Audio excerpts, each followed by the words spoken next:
Bonjour à tous, donc nous allons relire ensemble la fiche de cours radioactivité et instabilité des noyaux, donc au niveau premier S. Donc plusieurs choses, on va commencer donc par les réactions nucléaires spontanées. Donc on définit ce que c'est un noyau, des noyaux isotopes, donc c'est des rappels de secondes. Donc deux noyaux isotopes donc, ont le même nombre de protons, même numéro atomique Z, mais des nombres de neutrons différents.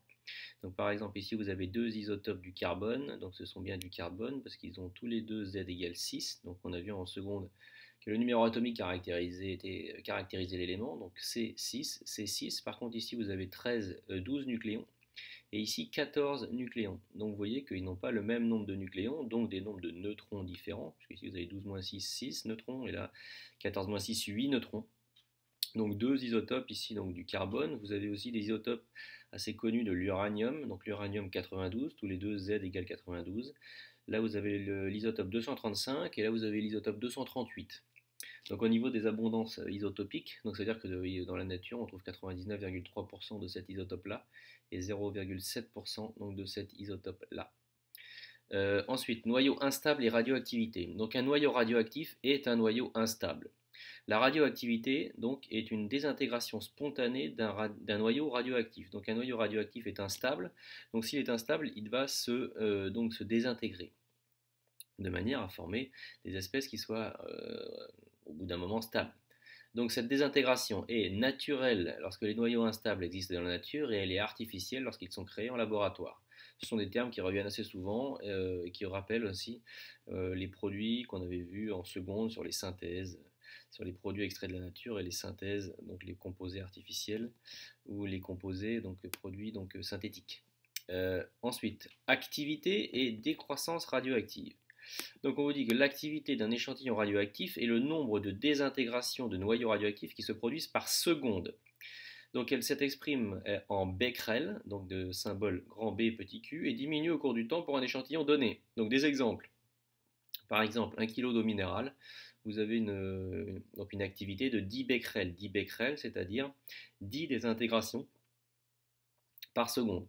Si vous prenez un être humain, vous, de 70 kg, on est à peu près donc à 10 puissance 4, 10 000 désintégrations donc, par seconde. Si vous prenez un kilo de minerai d'uranium, on est à 10 puissance 7. Donc 10 puissance 7, ça fait 10 millions de désintégrations de noyaux radioactifs par seconde.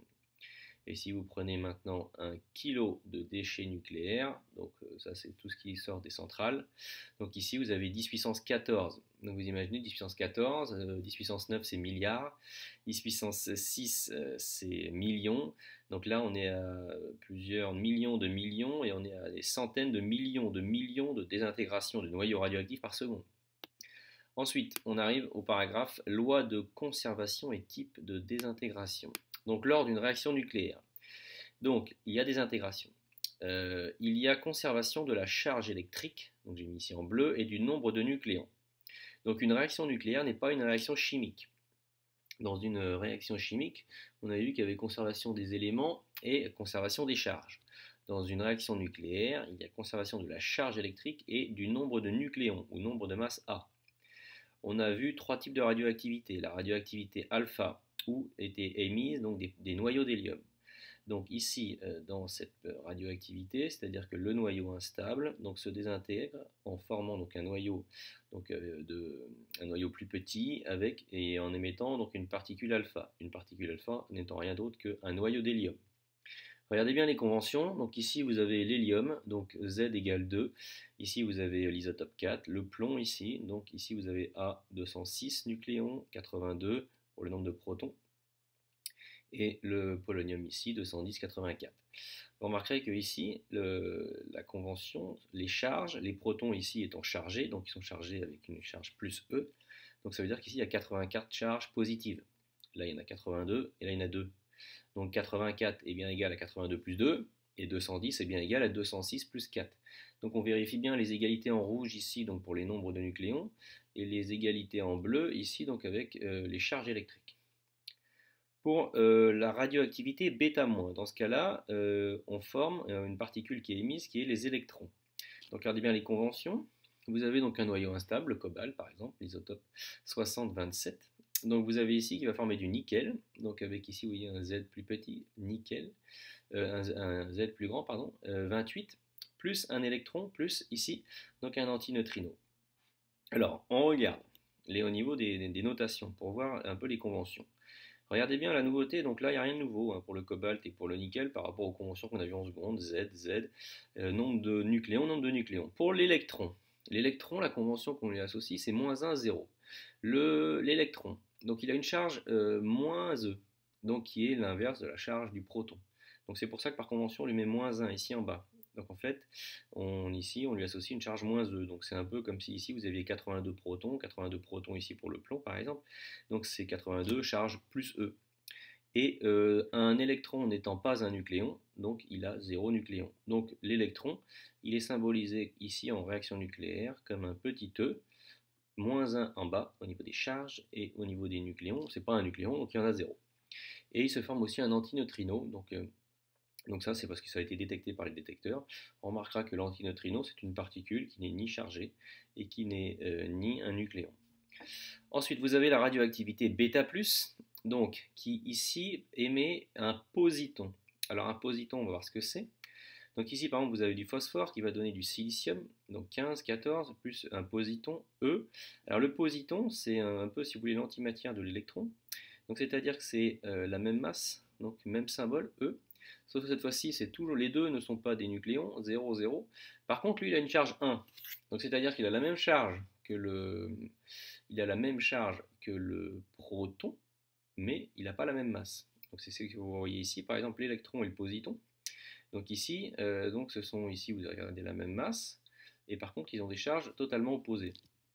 Donc si vous regardez ce petit tableau là que j'ai mis ici, hein, on vous définit ici donc masse et charge d'un électron et d'un positon. Le positon est ce qu'on appelle l'antiparticule de l'électron. Lorsque les deux particules se rencontrent, elles s'annihilent pour donner un rayonnement gamma. Donc elles s'annihilent pour donner de la lumière. Donc un rayonnement gamma est une émission énergétique. Donc ici vous avez donc le positon au niveau de la notation, l'électron. Donc l'électron, E -1 au niveau des charges, le positon, même symbole, E. Par contre, la seule chose qui change, c'est sa charge, plus 1. Et vous avez ici un neutrino. Donc les neutrinos, ça c'est pour respecter les lois de la physique nucléaire. Donc pour l'instant, on vous demande juste de vérifier, d'être conscient que, de toute façon, au niveau de la conservation des charges et au niveau de la conservation des nucléons, que ce soit un antineutrino ou un neutrino, donc ça ne change pas la vérification des lois de conservation. Ici, vous avez un diagramme qu'on a vu dans les activités. Donc vous avez vu en gros ici, ça représente tous les noyaux donc, qui sont représentés. Donc on vous dit ici diagramme NZ des principaux types de désintégration nucléaire. Les noyaux stables sont en noir. Donc qu'est-ce que vous voyez? Vous voyez qu'il n'y en a quand même pas beaucoup des noyaux stables. Il y en a majoritairement qui sont pas stables. Vous avez ici la droite Z égale N. C'est pour vous dire aussi qu'en fait, en gros, pour les noyaux avec des masses et les petits noyaux, entre guillemets, ils sont stables quand ils ont à peu près Z égale N. Ensuite ici, quand vous êtes en orange, là, vous avez des noyaux qui sont donc majoritairement émission β+, c'est-à-dire qu'ils vont émettre et se désintégrer donc, en formant donc, un positon. Si vous avez ici ces noyaux-là, ce sont ceux qui vont majoritairement émission β-, donc β-, donc ceux qui vont émettre des électrons. Vous voyez, ici on vous donne le cobalt, on vous donne l'équation. Ici on vous donne le phosphore, on vous donne l'équation. Et ici vous avez en haut, là, pour les noyaux assez lourds, vous avez ceux qui sont donc ce qu'on appelle donc les radioactivités alpha, donc eux qui vont émettre des noyaux d'hélium, donc avec des noyaux d'hélium, donc ou particules alpha, c'est la même chose, donc hélium 2, 4, donc ça c'est plutôt les noyaux ici comme le polonium. Ensuite, si on regarde les tableaux que j'ai mis, donc là c'était juste pour vous donner donc, le tableau pour les trois types de radioactivité, mais dans le cas général. Donc ici dans le cas général, vous prenez un noyau X à Z, donc instable, qui va donner YZ-2, AN-2 plus hélium 4,2. Vous regardez, A est bien égal à A-4 plus 4. Z est bien égal à Z-2 plus 2, donc ça c'est bon. Ensuite l'émission d'un électron pour la radioactivité β-.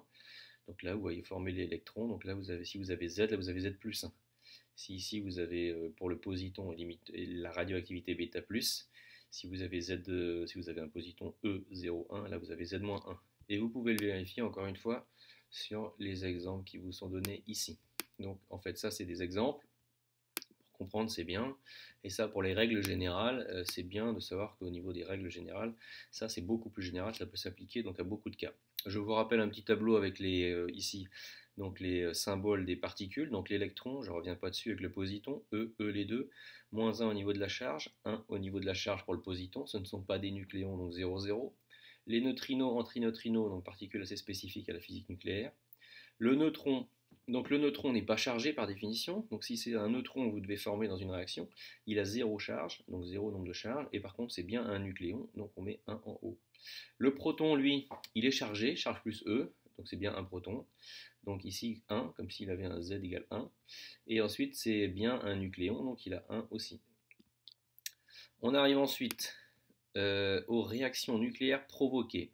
Donc là on était dans un chapitre, dans une partie avant qui était ici si vous regardez bien, les réactions nucléaires spontanées. Spontanées, ça veut dire qu'elles se font d'elles-mêmes. Quoi que vous fassiez, elles vont se passer. Ensuite, les réactions nucléaires provoquées, donc ce sont des réactions nucléaires où en gros l'être humain va intervenir. Alors on en a vu deux types. On a vu la fission nucléaire. La fission est une réaction nucléaire au cours de laquelle un noyau lourd est scindé en deux noyaux plus légers sous l'impact d'un neutron. Donc vous envoyez un neutron sur un proton, il va se former donc deux noyaux plus petits et par exemple ici trois neutrons. Donc ici c'est ce qui se passe en gros dans les centrales nucléaires. Donc on vous dit ici, si je vous donne l'exemple, donc un neutron N10, plus un noyau d'uranium 235-92 va donner donc du césium plus du rubidium et un neutron et un neutron. Alors ils ont volontairement mis N 3 fois ça. Plutôt que de mettre 3 fois ça, ils ont mis 3 additions pour bien comprendre qu'en gros, déjà, donc le neutron, on envoie un neutron sur un noyau. Donc il faut bien imaginer que ça ne peut se faire que de manière provoquée par un être humain. Donc ensuite, ça va libérer 3 neutrons. Et là, vous devez comprendre un peu ce qu'on appelle les réactions en chaîne. Parce qu'imaginez un neutron, ici, va aller taper dans un noyau. Il va former 3 neutrons. Mais les 3 neutrons qui sont là, ils vont pouvoir aller taper dans tous les noyaux qui restent d'uranium. Et ces 3-là qui se sont formés là, au bout du premier cycle, vont redonner pour chacun 3. Donc ça veut dire que lui va en redonner 3, lui va en redonner 3, lui va en redonner 3. Donc à la fin, vous allez en avoir au deuxième tour, vous allez en avoir 9, etc. etc. Et c'est pour ça que ces réactions peuvent très vite s'emballer si elles ne sont pas contrôlées dans les centrales nucléaires, avec des catastrophes comme vous les connaissez, par exemple Tchernobyl, ou alors ne serait-ce qu'une bombe nucléaire. Une bombe nucléaire, c'est une réaction nucléaire qu'on ne contrôle plus, parce que la réaction s'emballe. Un neutron va former ici 3 neutrons, et ces 3 neutrons vont pouvoir aller réagir avec l'uranium qui reste. Et donc ça peut faire ce qu'on appelle des réactions qui s'emballent. Donc c'est pour ça que par exemple dans les centrales nucléaires, on met des matériaux dans le cœur pour absorber les neutrons, pour contrôler un peu l'énergie libérée et que tout ça soit sous contrôle. Ensuite, on a étudié un autre type de réaction nucléaire provoquée qui est la fusion nucléaire. Donc la fusion est la réaction nucléaire au cours de laquelle deux noyaux légers s'unissent pour donner un noyau plus lourd. Dans ce cas-là, vous avez, dans les réacteurs expérimentaux, par exemple ITER, vous avez donc un noyau deutérium ici, plus un tritium, va donner un noyau d'hélium plus un neutron. Donc là, vous avez deux petits qui vont donner un plus gros plus un neutron. Au niveau des bilans d'énergie, donc on a vu que les réactions nucléaires spontanées et les réactions de fission et de fusion s'accompagnent d'une perte de masse et d'une libération d'énergie donnée par la relation E égale delta M C2, donc une relation très connue liée à Einstein, sous la forme delta E égale MC2. Donc l'énergie libérée, c'est la différence de masse au cours de la réaction fois la vitesse de la lumière au carré. Donc la différence de masse, delta M, c'est la masse finale moins la masse initiale en kilos, attention.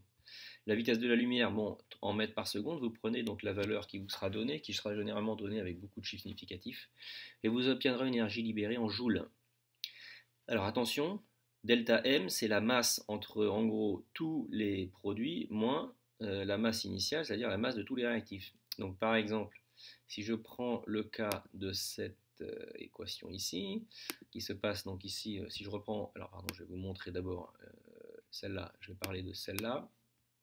Donc cette réaction-là, si je prends ici, alors si je pouvais mettre affiché, donc là vous allez avoir ici donc la masse du césium plus la masse du rubidium plus 3 fois la masse du neutron. Donc si je remonte ici, ça c'était la masse, donc césium, rubidium et 3 neutrons, donc toute la masse de ce qui s'est formé, moins la masse de tout ce qui a réagi, donc tous les réactifs si vous voulez. Donc ici, donc ça donne moins la masse de l'uranium ici et la masse d'un neutron. Alors je vous conseille très fortement de bien écrire ça, plus 3 fois la masse d'un neutron, moins, parenthèse, faites attention, la masse de tout ce qui réagit ensemble. Même si effectivement ici il y a 3 neutrons, là il y en a un, ça peut s'arranger. Un conseil, écrivez-le comme ça pour bien faire apparaître le delta M, M final moins M initial. Vous calculez, vous allez trouver une delta M qui sera négatif, avec une valeur bien entendu très faible. Mais il faut bien imaginer que ça c'est pour un noyau. Vous multipliez ça par le nombre d'Avogadro et vous obtiendrez donc des nombres d'Avogadro. Vous obtiendrez alors des nombres qui sont assez faramineux. Donc il y a une perte de masse et donc une libération d'énergie. Une fois que vous avez calculé ça, une énergie libérée qui vaut delta M C2. Là on prend la valeur absolue. Donc pour l'énergie libérée, vous prenez la valeur absolue, c'est-à-dire qu'en gros vous ne vous souciez pas du signe moins. On trouve ensuite une énergie libérée qui vaut donc en 10-11 joules. Et ensuite, il y a une unité, on vous le donnera la conversion, donc qui est assez pratique, qui est le méga électron-volt. Donc ici, on trouve 179,27. Donc le MeV, on dit comme ça en physique nucléaire, c'est l'unité qui est souvent utilisée. Alors la conversion vous sera donnée, 1 électron-volt, c'est 1,6 fois 10 puissance moins 19 joules. Et donc le méga étant égal à 10 puissance 6. Ensuite, on vous dit attention, en radioactivité, les masses sont données avec un grand nombre de chiffres significatifs car les différences de masse sont très faibles. Donc c'est pour ça, regardez bien ici, il y a 1, 2, 3, 4, 5 chiffres significatifs. Donc c'est pour ça que les différences de masse étant très faibles, on ne va pas regarder au 1 chiffre après la virgule. Les différences de masse peuvent des fois se passer autour de 2 ou 3 ou 4e chiffre après la virgule. C'est pour ça que dans ce chapitre-là, on vous donne beaucoup de chiffres significatifs. Donc voilà, j'espère que cette relecture de cette fiche de cours vous sera utile.